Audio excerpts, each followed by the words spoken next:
Currently in progress, episode 16. We have one of my past professors at Central Michigan University here today, Adam George. Adam was a graduate assistant in the exercise science program as I was going through, and by the time I got to the end of it, he was my professor. After keeping in touch since I graduated, I thought I'd reach out to him and see if he wanted to be on a podcast, and he graciously said yes. So, recorded from Adam's office. Stay tuned. It is currently in progress.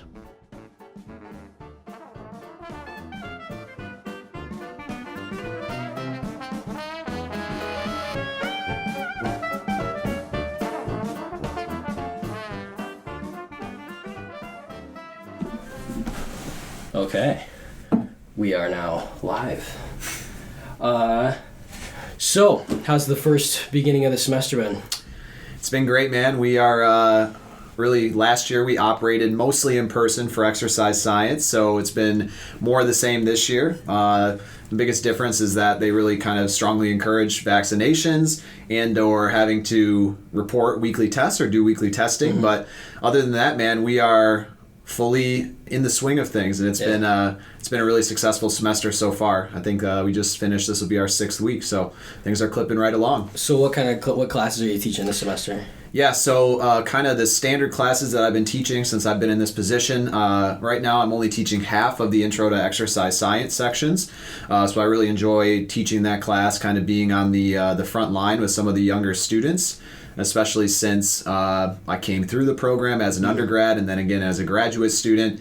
And so that's been really fun, really enjoy teaching that. I teach a course that is a upper level, 400 level course for the health fitness majors, although any exercise science major can take it, but is basically revolving around owning your own fitness facility. So a business-based class, and so I really enjoy teaching that. Of course, I don't have any business ownership experience, so I do my best to kind of bring guest speakers in or go out to, for example, Worthy Health and Fitness or Worthy Strength and Conditioning here in town, so the students can actually benefit from hearing from a business owner in the field. And my favorite class would be my Training for Fitness and Performance course. And so that is, again, an upper level course for the health fitness graduates who are, about a year away from going out onto their internship. And we dive into all things training, man, from programming and periodization to, everything in between, basically. So is that like a higher level of like 219 or? Yeah, so 421, I believe you took it with me. 420, okay, yeah. I was making sure like we were on the same page. I didn't know exactly which class I was. But yeah, 421 was, I love that class. So we actually do a lot of hands-on stuff. Exactly. So we have the lecture and the lab. We lay it on pretty heavy in lecture, and then in lab, we've just been, for example, these past couple weeks been laying the groundwork for like exercise selection, how to progress, regress, and modify based on the client and their goals. And so, that's definitely my favorite class to teach. And I'm happy, man. I'm happy to be here. Yeah. No, it's fun. I'm glad that you're like in a job where you actually like what you're doing. Did you when you started, because you were my GA in 219 and then you got that teaching position like the next semester, next whatever year, did you expect yourself to be like a professor? Like, was that the plan, or did that just kind of fall into your lap like, hey, like you're good at this, teach for us? So that's kind of a funny story. Well, I guess life is always funny how it works out. So you were in an interesting position when I was a graduate assistant, and then kind of being one of my students in my first year, basically teaching full-time as an instructor. But to answer your initial question, was this always my plan? And the answer would be not really. No, yeah. So I came through, as I just mentioned. I went to undergrad here at CMU. I was an exercise science major, initially focusing on kinesiology, which is kind of our general career or major path for a lot of students that want to maybe go on to grad school or professional school. So like a lot of young exercise science students, I thought that I wanted to go into physical therapy and spent a lot of my undergraduate career starting to try to lay the groundwork for that. And unfortunately, as I tell my younger students, everybody has a plan till they get punched in the mouth, to quote the great Mike Tyson. And I had a couple of those instances, whether it was chemistry, not doing as well as I wanted to in anatomy or physiology or whatever else.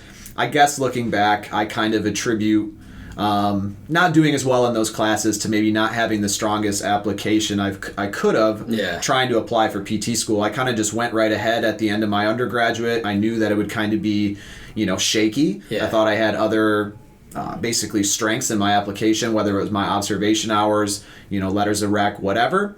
I didn't get in my first time, and at that point it was pretty crushing. But luckily, my kind of backup plan, and really I kind of had the opportunity to, it got kind of offered to me just by actually Dr. Hammer, who's another faculty member here, that he asked if I wanted to do the exercise physiology grad program. And so knowing that I wasn't going to be going to PT school in the fall, it seemed like a logical next step. I knew I loved learning. I wanted to be able to continue my education. And so that ended up being a huge blessing for me. And probably, 2 years down the road after completing my my master's program here at SAMU was, one of the reasons I think that they felt comfortable kind of bringing me on into the instructor's position, which, that was completely lucky that just the timing was right for me to go through the program. And then, as you said, I spent 4 semesters as a graduate assistant helping teach the classes that I had just took. And then it was sort of a nice transition to be able to come into this full-time instructor's role. But I will just say the last thing with that, right after I graduated, as I'm sure a lot of people, have the realization, this would be graduating from the master's program. I was applying for jobs because it's like, oh crap, I'm done being a professional student for right now. I actually have to go out and work. And I was working at a gym in town called Maury Courts. Yep. And was working the desk there over the summer, just trying to stay busy. I was squatting in my brother's apartment at Copper Beach. So he had it signed for the whole year, but wasn't up here. And, basically I did not think that I was going to get the job. And the summer went on. I was almost a week away from moving back home with my parents and seeing what was going to be going on in Grand Rapids, or trying to see what opportunity would come up. And so this is like 2 weeks before school started in August, or near the end of August, I guess, of 2018. And out of nowhere, I got a call from, again, same Dr. Hammer when I was at work. I'm like, holy crap. And I guess for now, the rest is history. And that's how you got the job, is just 2 weeks before you needed to leave, you got the job? That's crazy. Yeah, so I phone interviewed with 2 of the faculty members. I was like so freaking nervous. It wasn't even funny, even though I knew them, but kind of figured that this was a big opportunity. And then from there, they brought me in for an in-person interview.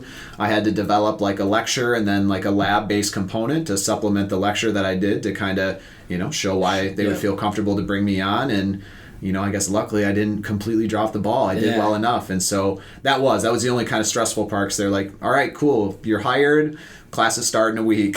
And so luckily I didn't have to create all my courses from scratch. I had some materials to go off of. But, I guess with the theme of this podcast, from what you told me about currently in progress, I guess it was just, I think that's kind of an interesting story, especially looking back now. This is my 4th year teaching. Things really didn't look like it was going to work out, and I kind of just kept showing up, and I guess it did. That summer, were you actively helping Hammer or doing anything with the school? Is just a random call out of the blue? No, so I was sort of in communication. He knew after I graduated from the program that I was interested. He had been talking to some of us who were in the program and graduated that spring that there was going to be a position. So he wanted me to apply, and again, I obviously owe him a lot, I think, for having this position, as far as the sway that he has as far as being a senior member in the department. But I guess the other part of that story, which is just short here, is that I wasn't the first person that they offered the job to. And so again, I kind of just felt like things were meant to work out, because one of the other applicants was more qualified than me. He had already been teaching at a university. I believe he actually had his doctoral degree, whereas right now I just have my master's degree. And they offered him the position, and he didn't take it. And so I guess I was the next best. But yeah, man, it's really crazy how it all worked out, where I went from a time of so much unknown, the fact that I was about to just be like, all right, I guess I'm moving home to live with mom and dad. And from there, all of a sudden I got a job. And like I said, I was very, very lucky and fortunate that the timing was right. And I just hope that, I would like to think that I'm doing an okay job. Yeah, no, you are. You're one of my favorite teachers, and it was fun because back when because you still kind of worked at Maury, or worked out at least at Maury while you teached, or taught, correction there. No, but like, and I would see you there, and it was cool because we'd like sit there and chat about squatting or some like whatever new lift you're doing, and it was fun because I was like, where else are you gonna like lift with your professor and not only like have a conversation with them, because a lot of the time you're gonna have like an older professor, and I mean they're gonna kind of do their own thing, like you're not gonna mess with them, but like I just come up and be like, hey, what's up, like what are we doing today? It was just fun. And I agree, man. I honestly think that is one of my strengths. I of course, everybody has their own like personality traits, but just the fact that I am a bit younger, it's easier for me, I think, to connect with the students that are coming through the program versus somebody who is getting close to their 70s or whatever else. And I always like to, and this is something that I've really tried to emphasize or build for myself. And you would know this I know you had me early on, but like as I've taught more, I think we have an important role at a university to of course I'm teaching exercise science, but it's more than that. And I really value trying to cultivate or create like genuine relationships with each of the students to find out like what makes you tick, get to know Nate O'Brien as a guy and what he wants to do going forward, because if you from a student, I guess a student's perspective, or really anybody in your life, if people don't think that you care about them, then they're not going to want to listen about what you're going to tell them about exercise science or whatever else. And so to me, I have a very just like, I guess you could call it student centered, but I just try to be a good human, like connect with people, and to find something that we can connect on or that we have similarities between, and to try to be more than just this like I'm up on my high horse as an instructor and you're the student and do what I tell you, because I don't think that's very effective, and I definitely don't think it lends to the most effective either learning from the student's perspective, or really this the relationship. The relationship in general, that and I value that the most. How cool is it that I'm able to, now that I've been here for 4 years, be able to see, and it was similar with you, even though I was a grad assistant, so not as much control of the classes, but to be here enough to see some of the students now start from a freshman where I have them in intro to exercise science, and then now they're coming through the program and going out onto their internships and doing amazing. Like that to me is one of the most fulfilling parts about this position. You see the progress. Yes. Yeah, like you can clearly see from day one to day whatever, and know like, okay, step by step, this kid actually has done this, and this to progress and figure this stuff out. And it is. You see people go from a, immature 18-year-old, as we all are, your priorities aren't really in line, whatever, and it's like, especially when they go out onto that internship, which, as you completed it at the IAC here. It's substantial, but like you go from, young kid to an adult, and seeing that transition, seeing people kind of find what they're passionate about and find out more about who they are. You know what I'm saying? And I guess we're always on that journey. Yeah. Oh, but, for sure. It's fulfilling. I think this whole, when it comes to my like college story, I never even knew that I wanted to do exercise science until, like, I always had the idea, like, I want to do exercise related something, sport related something, but I first went to athletic training, and the main reason is I wanted to coach, and then I got into athletic training. I was like, I'm never going to be able to coach from an athletic trainer, like, it's just not going to happen. So I was like, that's the stupidest thing I could have done. And then I came back into this field, and then once I got to the internship process, obviously the basic stuff is, I mean, it's basic. You learn it and you get used to it, but the fun stuff is obviously towards the end of the degree when you start. Like when I worked with the one class where you actually train a client. Yes. We got screwed because it was COVID and everything, and then like halfway through you couldn't even get your things in because people were like, oh well, we're out for 2 weeks or something like that. So I didn't like that part of it, but me and the guy that I had, one of the professors. Oh, it was fun, and it was so cool to see the progression of him and to see him, like, even in 8 weeks. The first thing we did was that sit and reach test. Yes. 3 inches. The dude got 3 inches, and by the end of it, he was at like 18, and like he's like, dude, I can bend over and grab stuff now. He's like, this is amazing, and I was like, dude, all we did was stretch. Like, you know what I'm saying? It's like the process of exercise is not complicated. It's the fact that like once you realize what the little things you do every day will eventually help. They may not help right now, but they will help. And he saw that, and it was awesome because that was the coolest thing. Like, I didn't really feel like we were going to the gym every day and we're like killing this guy. We're not really doing that much. But the progress that you did see at the end was awesome. And I like that example from your perspective too. I mean, I think that's a super unique class that we offer, but what you said, I think, parallels with kind of how I feel being the instructor in this program, right? Like, you're guiding him, you're coaching this guy, helping him towards his goals, helping him become a better version of himself, right? Where he can do the things he wants to do in his life. And it's like, you know, the same kind of proud feeling that you had where he's like, dude, I can do all this stuff now, right? Is the same sort of feeling that I get when I see our students going out and succeeding in whatever endeavor that they end up pursuing, right? It doesn't have to just be exercise science, but it's, you know, I guess how I would underline it or sum it up, it's success through the success of others, right? Yeah. Like feeling good about being, again, whether it's a mentor, a friend, you know, anything, or all of the above, you know, depending what kind of role you want to fulfill or serve, I guess. It's that's what it's all about, man. I think just being human, man. That's a lot of the reason what this podcast is about. It's kind of weird because you tell people currently in progress, and I literally come into these podcasts. I mean, I know you, but like I said, no questions, no nothing, and like the way people talk with that mic is like perfect. Like I don't know if you know that you're doing this, but like. You're like putting quotes in and you're like doing all this stuff. It's awesome. Like, I don't know what it is. You never talk to someone like that.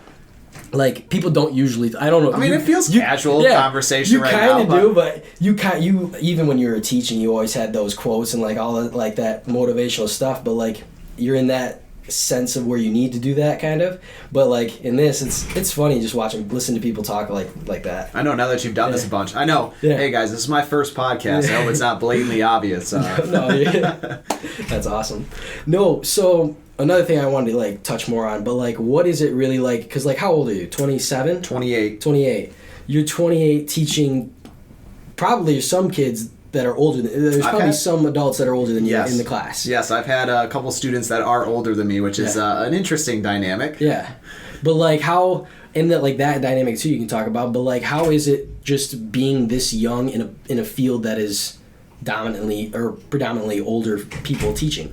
Yeah, especially at a university. I mean, it's I think in every area of our life at some point, you know, especially as we well, I'll just say that many people have probably felt some sort of imposter syndrome where you come into a situation and you're like looking around at, you know, of course at a university here, just in this hallway with my colleagues who I respect and I get along with greatly. But, you know, here are these people. I mentioned Dr. Hammer, who's been in the field for, you know, way longer than I've been alive, right? He's even been at CMU for even 35 years just here.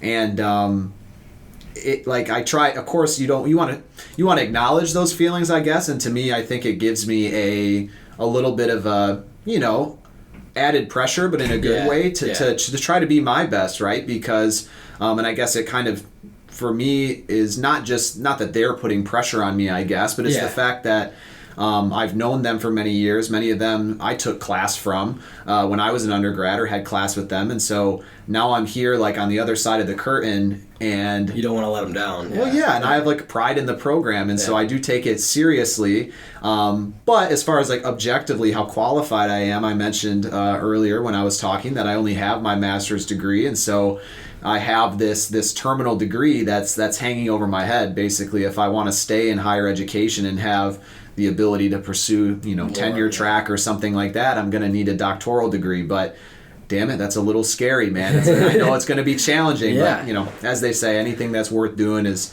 probably going to make you feel a little scared. You know what I'm saying? And it'll be challenging. And, of course, I know I can do it. It's just about taking the jump, taking the leap of faith, right? Do you think you're going to take the leap of faith either sooner or later? It's really hard, man, because I'm comfortable right now. I love what I'm doing. Of course, I would be better for it. In a perfect world, I'd like to be able to still teach part-time while I'm pursuing the doctoral degree or the terminal degree.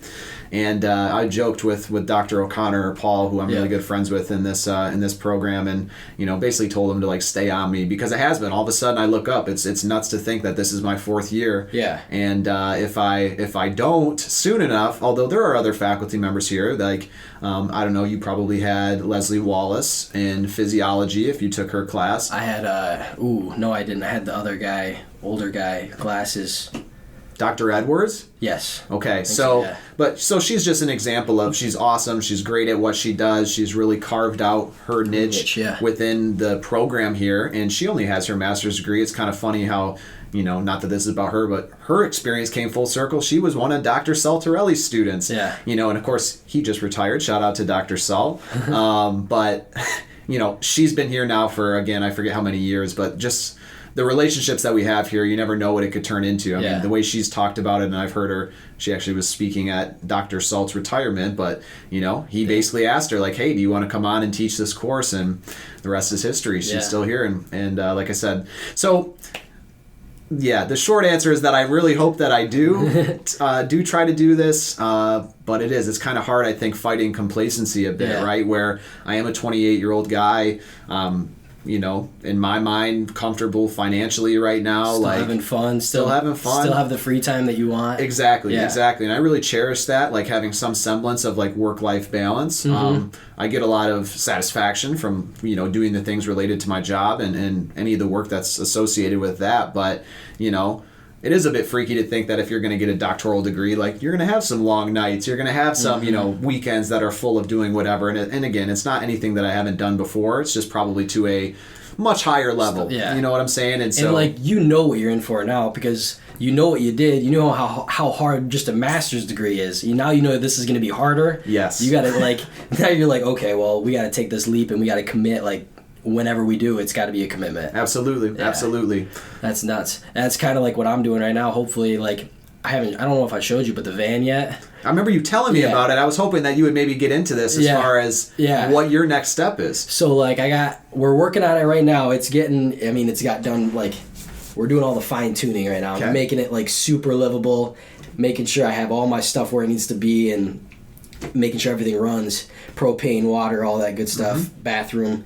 And so me and my brother are going to take that out here in the next week or two, and we're going to go to Cali, me and him, for a trip. And hopefully while I'm out there, I'm going to be searching for jobs, at personal training at a gym or finding a decent gym that I can, or in a decent area that I think I can live in a van, because there's got to be, I don't want to pay for anything out there. That's the whole, Sure. Obviously everyone knows California's expensive, and that's of course. The first thing everyone tells me when I would say I want to move to Cali. I'm like, okay, bro, I know. I've heard it a million times. Tell me something new. And I'm like, okay, so once we figure this out, I got to figure out we're gonna figure out sleeping arrangements when the first time around. Obviously, maybe meet some people. I got a couple other connections that I have to maybe podcast with people while I'm out there that I've just with people I've already met. So hopefully those guys, if those work out, then those people can connect me with whoever and maybe make something happen. Totally. That's the whole. If I can get a personal training job and really focus on fitness, because I tell you what, I can spend 8 hours in a gym. I don't know I don't know what it is, but I have to go to the gym every day. And even if I walk in there, I go to the turf bay at the Evolution and stretch for a half hour and leave. I don't know why, but I have to do it. You go in. Yeah, you just have to. Absolutely. And it's weird that habit has formed over my whole college career, but it has. And now, thinking about working in a gym, it's seems to me one of the easiest things I could do. Not that it is easy, but in my mindset, obviously, I'm gonna have fun. Yeah. If I'm sitting here training people, or if I'm sitting here working at the desk, it's gonna be fun as long as everyone I know the processes, I know what I'm supposed to do, I know my expectations. It's gonna be good. Well, and I think it's wild too. I mean, I give you props for taking a chance. I think a lot of people are scared to, do something like this, which everyone would tell you, that's kind of risky or whatever else, right? But it's you have this adventurous type feel or spirit about you, but it's listen, man, I'm in my 20s, I'm not tied down here in mid-Michigan, and let's just take a shot and see what happens, man. Exactly. I respect that, because that's something that I'm not necessarily a risk taker. I'm pretty much planning ahead for the most part, and so I sometimes see qualities in other people that I'm like, man, I respect that, and it's fun. So that's good stuff, dude. I wish you the best of luck with that, of course. Yeah, you have to keep me updated. No, now. I will. Hopefully I got I'll have these podcasts dropping here soon, and then I'll get YouTube and all this other stuff. I got to get in the fitness.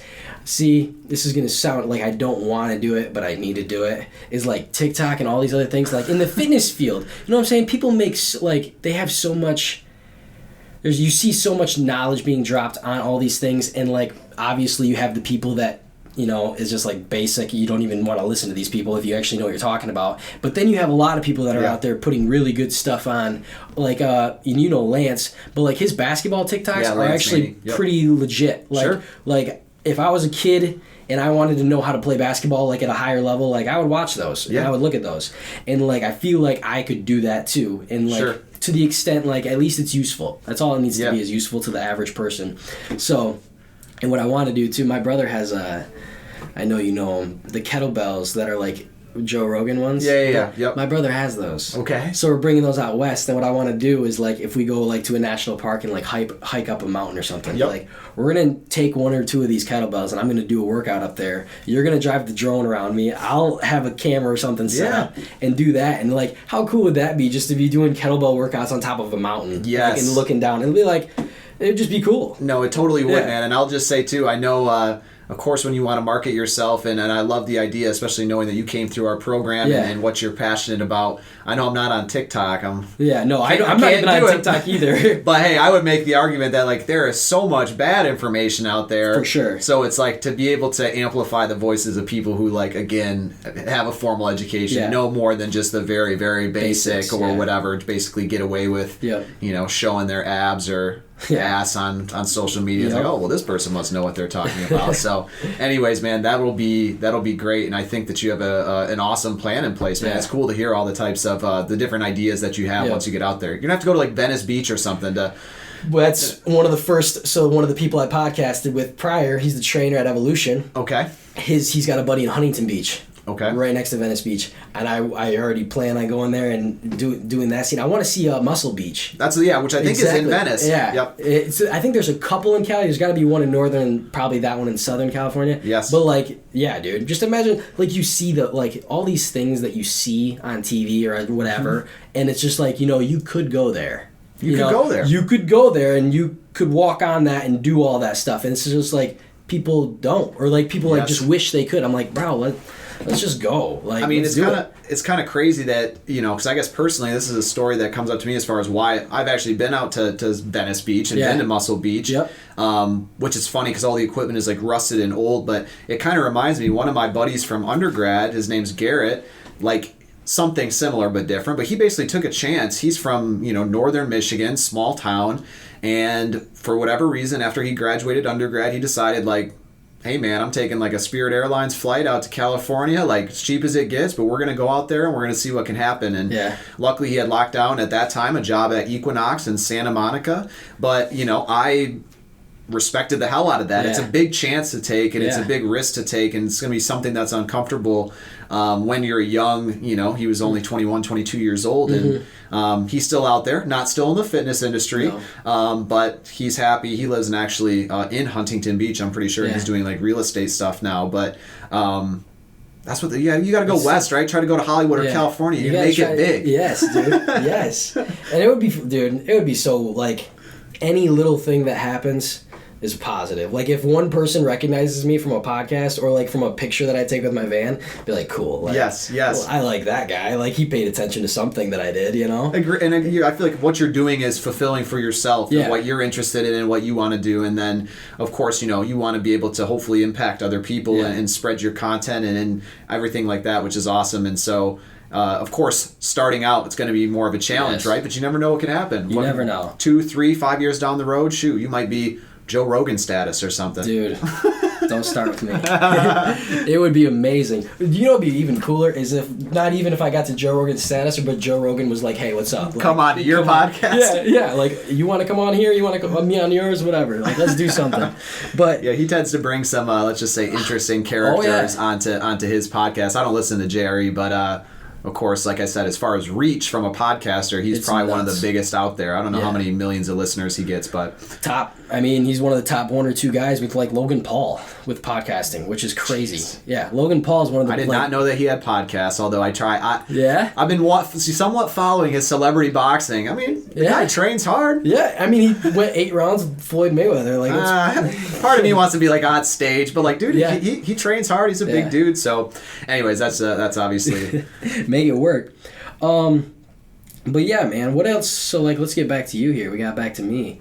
That's all right. No, so what else, like, have you been doing outside of teaching? Like, have you been, like, what's your training been like? What's your just life been like? Yeah, so this summer, of course, like one of the great parts about this job, our program does offer a few summer courses, but the ones that I teach are not offered during the summer. So that is super nice when you have basically from May until August to kind of recenter yourself, takes kind of some much needed time away from the grind a bit of, and I'm not overworked in this position, but the year starts rolling, like I told you in the beginning of this podcast, right? It's like you look up, it's already week 6, like over a third of the way through the semester, and next thing you know, we'll look up and it'll be Christmas. But so this summer, as much as I can, I try to get up to our cottage. So my family has a place just past Manistee. So right by the Little River Casino, sort of. And so we have a place on Portage Lake. Anybody who's a Michigander knows that if you can spend your summer in Michigan on a lake, you're doing pretty well. So I love that, not just for being able to like get out on the water, but it's a great place for our family to gather.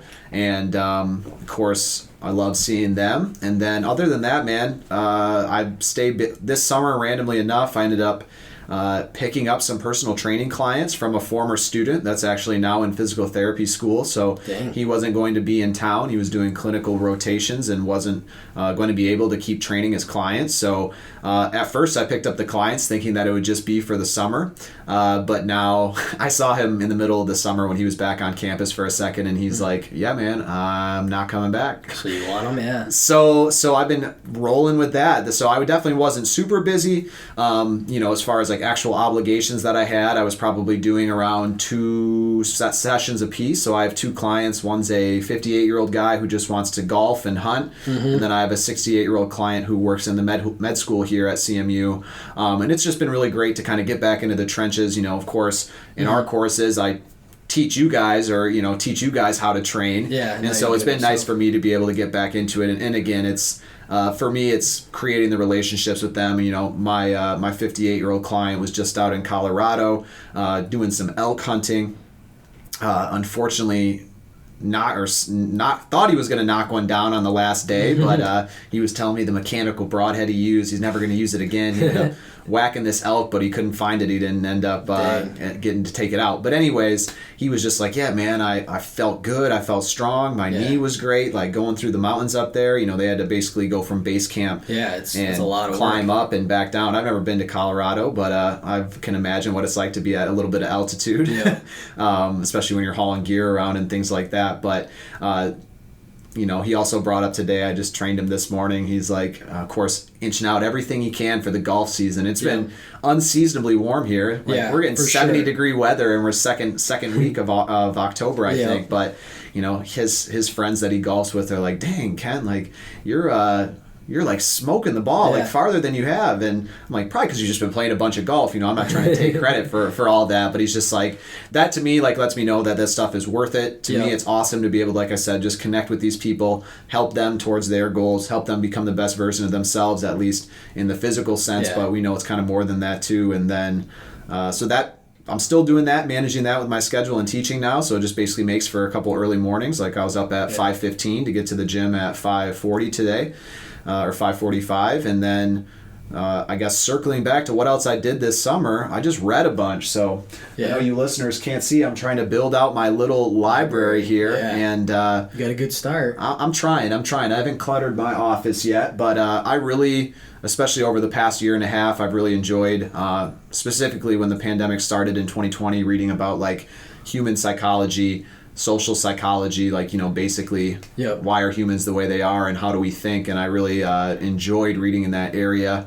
And I think I mentioned already in this podcast, that's been a big part of me, as I try to teach some of the younger students. Like higher education. Yeah, just it's more than, telling people what to do so that they can regurgitate it on a test or whatever. It's like at the university, I don't care what department, but like people who are pursuing higher ed, we're doing them an injustice, as instructors, as professors, if we're not teaching them like how to actually think about things, and so that to me is really fulfilling. Other than that, I kind of keep a somewhat eclectic variety of books, generally from like what I see from other people I follow online. I got a bunch of random screenshots just saved of like, hey, I'll read that eventually, hopefully. Like if I finish my list real quick and then I look back through my phone, I'd be like, okay, well, there's the next 3 books I like. Yep, exactly. So what were you the one that showed me Consciousness?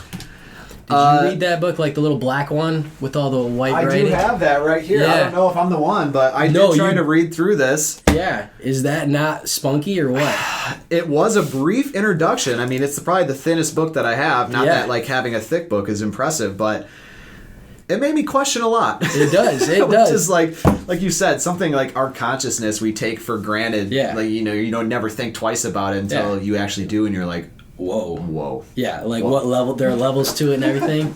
What other books you got out there? Because like, I know you, Coach Welsh, my buddy Jordan Tuck, and Tori Childs. Yep. Like I've literally I don't know. You guys are the ones that mainly do it, but you'll post books and I just screenshot them. Sure. And I probably am like 3 or 4 or at least 1 from you, that one for sure, because I've already read that one. I need to reread it because it's so small, but it's a read. Like exactly, you can't understand half of it unless you really dive in. Yep. And but yeah, my buddy showed me a couple. Read those, like The Slight Edge, What Is Your Why?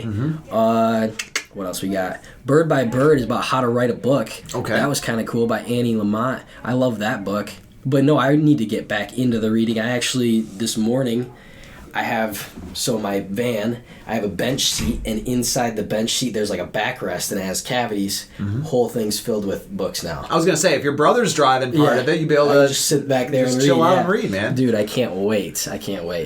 I just think that's great too because, like I said, everybody. Of course, you hear from like younger people. Well, I didn't always read, but it's like, I don't like to read. I'm like, man, you just got to find something that interests you, man. And it's no one at a younger age ever tells you like read something that you like. No, they always tell you what to read, and then you're like, okay, this is lame. Like I don't like this. And like the books you read in like To Kill a Mockingbird and like the Atticus. Well, that's Atticus Finch. What else?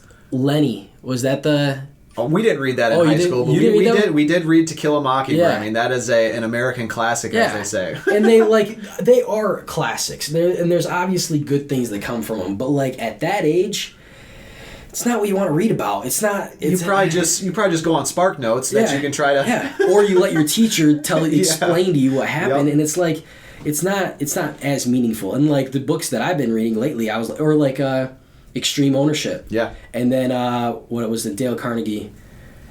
How to or like influencing people and how to talk to people. Like, I forgot what exactly the wording. No, I know what book you're talking about. But like those books, if I would have read those books when I was a kid, oh my god. Sure. And started implementing those ideas early, it would have been way easier. I guess with that, I know you probably don't want to talk about yourself as much, but like, would you say reading some of those things and I guess even using other connections in your life, whatever, basically, is that part of what has inspired you to kind of take this journey yourself, man? For sure. Like, so the main reading thing was those 2 books I just said, Extreme Ownership and the Dale Carnegie, like How to Influence People. We read that at our internship with the IAC. And Dylan, we sat down every week and we would talk about it and, live everything, and we'd make sure to talk about everything thoroughly. So those books really hit home, and I was like, you know what, I'm gonna keep this thing up because I like this. Like I like learning and doing that. So I don't know. It just built up, and the whole podcasting thing. It was really me and Buddy just screwing around at first, and then I was like, well, what do I really want to talk about? Like if I was really gonna do a podcast, what would I really talk about? And I don't know how I got Currently in Progress. Oh, actually, I do know how. I should definitely tell that. But Currently in Progress is I don't know why. I found this word is called nekton. Okay. No one ever knows what it means. Nekton are creatures that don't need the current in the ocean to travel and to live. Like sharks. Like my nickname is Shark. Sure. They don't need currents to live. They do their own thing. They're independent. They go with the flow. That was the whole nekton kind of vibe. And then currently, I was trying to think of something that had water involved. So I was like, currently in progress, because I'm currently in progress. Like I'm currently doing something right now. That was the whole spiel of it. And I was like, if I can get a good enough idea or concept, I didn't think I would need specific questions or anything. It would just Sure. be like, let's talk about this, and where it goes, you know? Absolutely, man. I like that. That was the whole, I don't even know if I've explained this. I maybe have on a different podcast, but You heard it here first, guys. yeah. You heard it here first, for the first time in my head at least. But yeah, no, that's the whole thing. I love it. I just want to at least try everything once, you know? Like, I mean, I feel like I'm a average enough person to be decent at enough things to where I don't know what I'm really, like, I don't really know what I want at all. And, like, exercise has always been there, and it's always been awesome, and it's always been, like, benefiting me.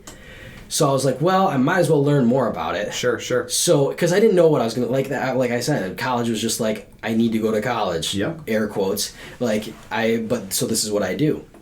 But, yeah, now, like, if I do this, if I get a job in anything because of these podcasts, or I meet someone cool, and it's like, we were talking about this in the first ever podcast, but, like, what if I became a rancher?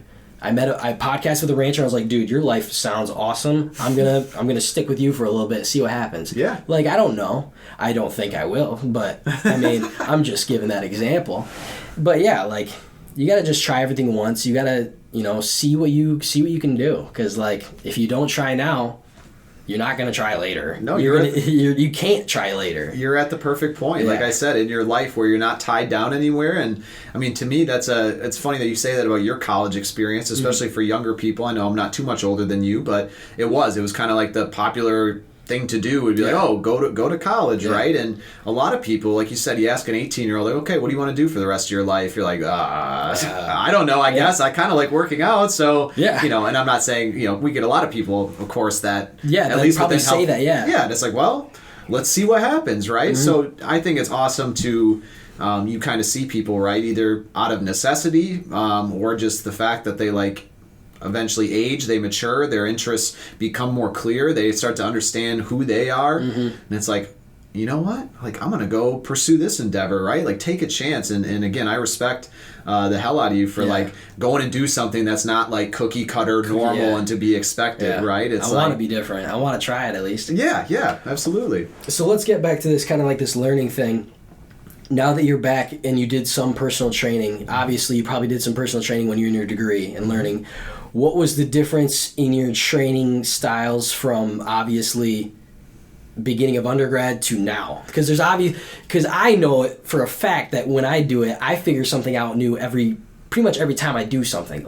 So what was new, or what have you learned recently that has changed? Yeah, this is pretty funny, and I've never like verbalized this, but so I think like everyone, no matter what career I guess you're in, everybody's going to go through stages as far as like, you know, especially within strength and conditioning and personal training, right? There's different coaches who run different systems, or there's, you know, individuals you follow that have a certain amount of following or clout or respect, and you look to them and you're like, okay, like whatever they're saying kind of sounds legit, like, and they've had success, so like I'm going to kind of just do what they're doing, or kind of parrot the information that they're saying because it sounds good to me. And so if I could go back, and I don't think I ever went like too hardcore at this, but I think in our field you see a lot, and probably how I began my coaching career is seeing myself as like, for lack of better words, like, oh, I'm going to work with these people, I'm going to quote unquote like fix these dysfunctions, I'm going to like, you know, not you think you know it all, or you think you know enough to fix stuff, exactly. And you know, this has kind of just been a shift, especially as far as how I teach my courses now. And I was that's not like I came in my first year teaching feeling these things, and I guess I'll kind of explain like what I mean a little bit more. But like, to me, a lot of it sounded plausible, of like, okay, like we're going to do this mobility drill, this stretch, like we've assessed some sort of weakness or deficiency or whatever, and we're going to find out and tell people what's wrong with them, and then see ourselves as some sort of like body mechanic or something that we're going to fix it up so that they can, you know, do X, Y, and Z. And again, sorry if this is a little messy because I've never really verbalized it, but the biggest shift for me, and I've mentioned already in this podcast, like how important it is for me to be able to teach people like how to think.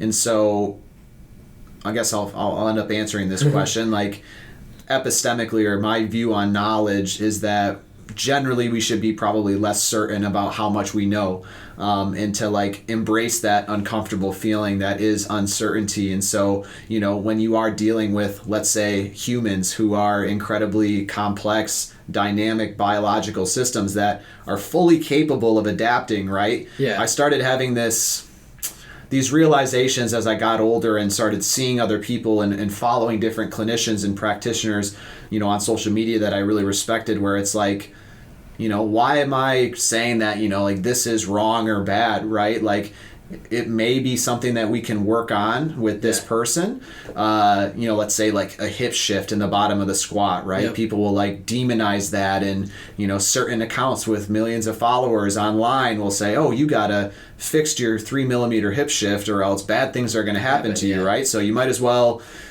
go back to the PVC pipe and work on your hip mobilizations and your ankle mobilizations. And so, you know, I don't want to get into I tell my students too, it's like, not that this nihilistic, nothing matters, but it's like, nothing probably matters as much as you might think it does. Yeah. You know what I'm saying? And so fundamentally, I think now I view my role as like an instructor here at the university, as a coach for others. And like, you know, you're familiar with this too, but for your listeners, the vast majority of adults in the United States are not meeting our physical activity guidelines. And again, this is not my like original opinion by any means. I'm not trying to steal anything. Really, one group that has really influenced me heavily as far as stripping all the bullshit away, that we tend to have a lot of bullshit in this field, is the guys at Barbell Medicine.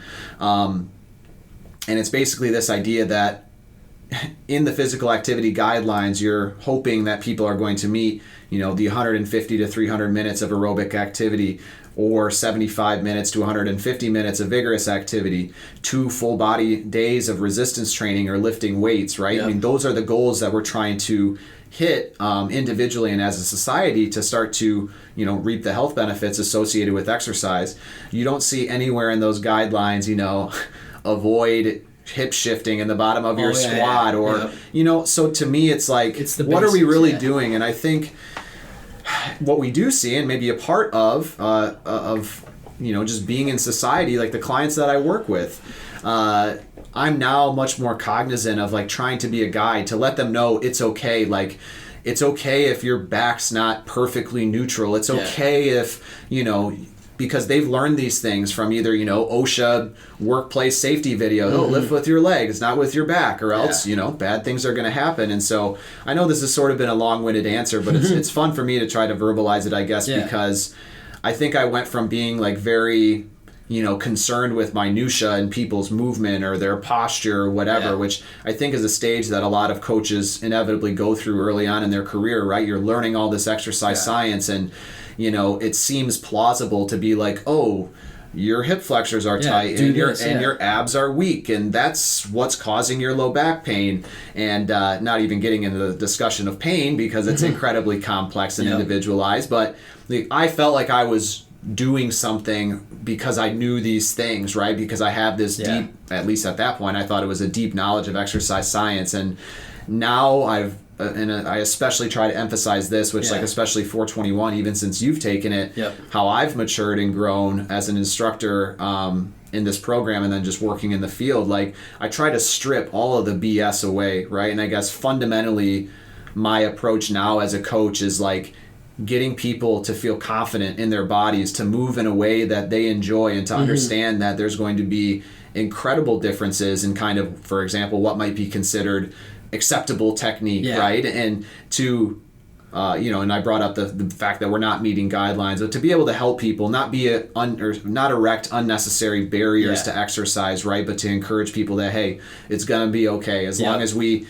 expose you, or use graded exposure to the activities that you want to do, and we do that, you know, over time, in a way that you can handle it. Like, you're going to be good, right? You're going to adapt. You're going to adapt, and it's going to be, you know, infinitely better as far as the progress that you're going to see, not just from a health perspective, but like you as a whole being, right? Like, you know that exercise, the benefits are more than just the physical benefits, which is of course important, but and I don't think, of course, a lot of coaches really do feel like coaches or therapists or whatever, you know, they feel like they are helping, you know what I'm saying? But to me, They may, and I'm not Just saying try to I'm help perfect. too much, yeah, but yeah, I'm not saying I'm perfect by any means, and that's the whole thing that I'm ready to say. Like, if something comes up, like, oh, I was wrong, like I'm fine with updating my beliefs, right? A lot of people get very attached to certain ways of thinking, or of our field, strength and conditioning for sure is The one way is the highway. It is very dogmatic. Like, this is the way, and we kind of just accept this as the way. And again, I'm not saying that they're being malicious. They probably really do feel like they're helping people out based on how they've been taught. Oh, yeah. And to me, that's been my biggest shift. Is now I'm just like, hey man, like, don't worry about freaking getting your band out and doing 15 minutes of ankle mobs and foam rolling. And does your ankle feel good? Let's just think about how you feel in the time. Like, if you're going to really work on stuff, like, if your mobility in your ankle is not where it needs to be, so then you can go back and fix it. Like, go back and then do the band work if you need to, or whatever. Sure. And it's like, those things aren't bad. No. But it's like, I always use this like an extreme example, but it's like, for whatever someone's experience is, if they're following these different accounts, it's like they come into the gym and now they're doing 45 minutes of rolling and activation exercises because apparently that's how your muscles work. Like, your ass is going to fall off if you don't do lateral band walks or something. And it's like, you could be using that time to actually like train. You know what I'm saying? And so again, efficiency. I'm not saying nothing matters, but I'm just saying, I try to equip my students with the fact that, like, hey, and this is not just a hot take for me. Like, when you really do look at a lot of the literature, it's like, it's not as clear as like, It needs to be, people think it is. Exactly. So that's actually a really good question, man. I appreciate that. One of the other things that I loved, and I do this to people now when they ask me about like exercise science stuff, but like, you always told me the best answer is probably it depends. Of course. And like, I love doing that to people because people always want a straight answer. Yeah. And it's like, you're not going to get one because you're wrong. If you ever, and I've told multiple people this, I was like, if you ever ask someone that like about training and they say one way is the way to do it, walk away. Run. Because I guarantee you it's not. I guarantee you I could probably think of something that would, maybe it helps 1% compared to his whatever 20%. I don't know. Like, there's obviously better selections for certain people. Yeah. There's better, like, there's always a variation. So if someone ever tells you that, and the listeners, you can listen to this too, but like, if ever someone ever tells you one way is to do something, probably not the trainer you want, probably not a person you even want to be around. Because that you don't need that. But yeah, like, the whole it depends thing is always like, I always love that answer because it was just it's so easy, because then it makes you actually think it through. Yeah. You know what I'm saying? If you say it depends, you better have something come back with, because that person's going to look at you like you have an exercise science degree, you have all this, but you can't give me a straight answer. It depends on what. And you're like, I'm glad you asked. I'm not even a Star Wars guy, but what do they say? Only Siths deal in absolutes or something like that. So, yes. I am a Star Wars guy. There you go. And that's awesome. Oh, dude. That's Obi-Wan, I'm pretty sure. But yeah, I have an Obi-Wan tattoo. There you go. You go. That's not planned, guys. I promise. No, that's funny. That's good. But no, I don't know. Just that whole spiel was I'm glad that you tried to it took a little bit, but you did get through it, and it was awesome. Like, I knew what you were trying to say, like, all along, and it's fun when you actually like sit down with someone and talk about stuff like this, because you wouldn't have never had to verbalize that with anyone else. You know what I'm saying? Sure. Because, no one cares to ask. No. I have so much knowledge to share. That's what it sounded like that.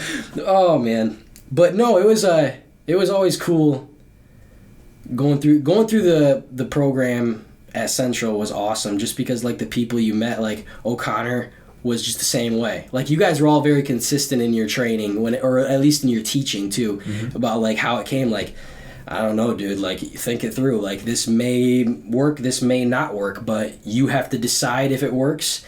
And if you figured out like this is what works for this guy, what like, you have to test things. Yeah. Like, if you don't test it, then what are you doing? You know what I'm saying? Exactly. It was a fun realization to have while you're in school, because like, people always think like, oh, this does that, so I'm just gonna do it. It's like, does it really though? If you've been sitting there doing bicep curls for 3 years of your life and you're arms haven't gotten any bigger. Well, I love that. I mean, I don't know too. I think for you guys, and it's of course been a little bit since I've had you in class, but you did your internship at the IAC Yeah. where they very much like have a system. And again, having organization, having a system for the coaches as far as how you're going to coach certain exercises and cues, like that's very, very useful. And I get that from that perspective.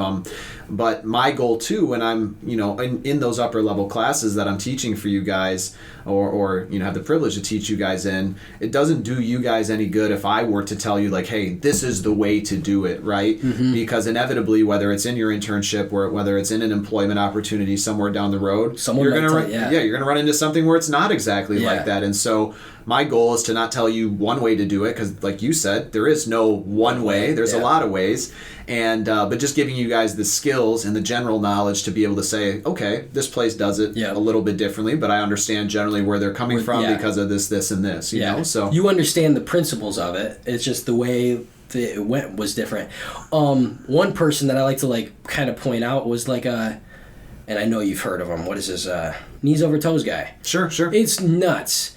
Going back and thinking about when you were first starting in strength conditioning, how you like glutes, hamstrings, quads, like all these things are like the main reason. Like when you're a kid, you always want to dunk. Okay? Sure. And then you look at this guy and he tells you to work on this tiny muscle, and this. And it's like, who is this guy to tell me? Like, I've never been told this in my life. And then he starts to break down the science of it all. And it's like, oh my God. Like, your antib, like that breaks you. Like, that is what stops you so you can go vertical. Sure. If that's weak, you're going to get hurt. Like, you would have never thought about that. Everyone was like, oh, let's do 100 calf raises a day because, that's what makes you go up. Right. Yeah. But thinking about the opposite side of the joint. Yeah, exactly. And it was weird being, I was like, when I first started like looking at this guy on Instagram, I was like either out of college or in my last semester. And this guy came up and I was like, and I watched everything. I was like, dude, makes perfect sense. How have I never once thought of this?